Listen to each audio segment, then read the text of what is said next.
Grogu and the Great Cookie Caper. It was supposed to be a quick trip to the market. Mando had landed the Razor Crest near a quiet trading colony on the planet Velmoris IX, a pastel-colored world known for its glowing trees and sweet-smelling air. He just needed a few parts for the ship. "Stay here," he told Grogu, pointing to the co-pilot's seat. "No wandering off, no snacks." Grogu nodded seriously, but the moment Mando turned his back, he hopped off the seat, pressed the hatch button, and toddled outside. The sweet scent drifting through the air called to him, rich, buttery, with hints of sugar and spice. Across the street stood a bakery. Not just any bakery, but the most famous one on Velmoris IX, Starshine Sweets, winner of the Galactic Desert Championship 3 years in a row. Its sign flickered in pink and blue light, and inside, rows of cookies sparkled under glass. Grogu's ears twitched. His eyes went wide. His little stomach growled like a tiny starfighter engine. He sneaked around the back of the shop, where the delivery door was slightly open. The scent of warm sugar and melted chocolate poured out. Inside was a storeroom stacked high with trays of cookies, cakes, and boxes labeled Top Secret, Celebration Order. Grogu gave a delighted coo and tiptoed inside. The motion sensors blinked once, twice, then fizzled out.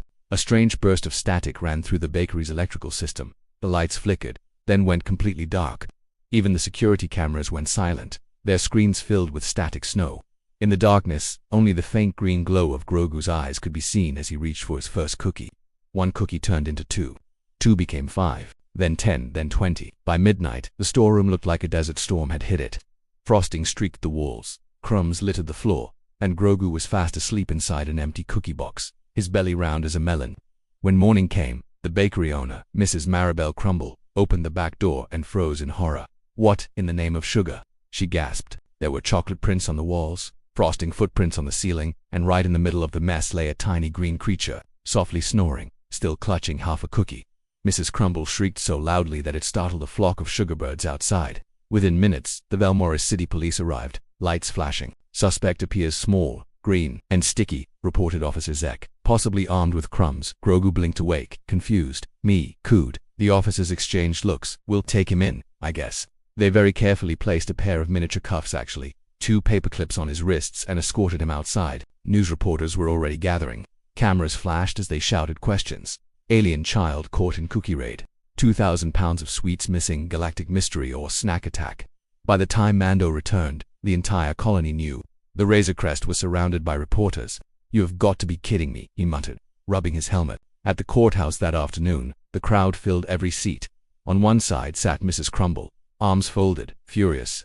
On the other sat Grogu in a booster seat behind the defense table, swinging his feet and looking entirely too adorable for someone accused of mass pastry theft. His lawyer, Ms. Lila Dovison, a confident woman with kind eyes and a quick tongue, stood to address the judge. "Your Honor," she began, "my client is a child.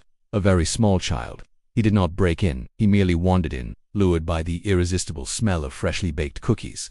And as for consuming 2,000 pounds of sweets, well, look at him. Does he look capable of that?" The courtroom chuckled.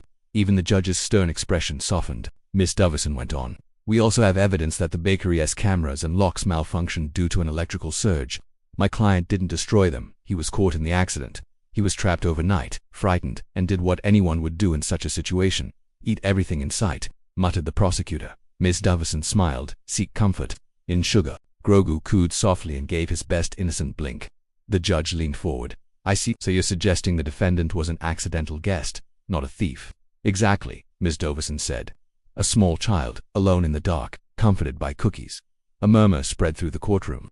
The judge sighed, tapping his stylus. "Case dismissed." Grogu tilted his head, then smiled wide. The crowd broke into applause.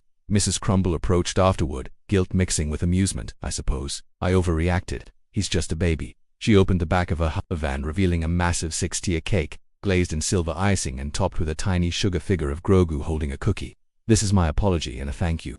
Since the trial, my shop's sales have tripled." Grogu gasped with delight, ears wiggling as he reached for the cake. Mando sighed. "You're really rewarding him for this." Mrs. Crumble grinned. "Consider it reparations and a little free advertising." Grogu was already eating the bottom layer frosting covering his face. Mando muttered under his breath, "You're going to have to walk all the way back to the ship after that, kid." When they finally lifted off from Velmoris IX, the bakery below flashed a new sign in bright colors: "Grogu's Cookie Special, out of this galaxy."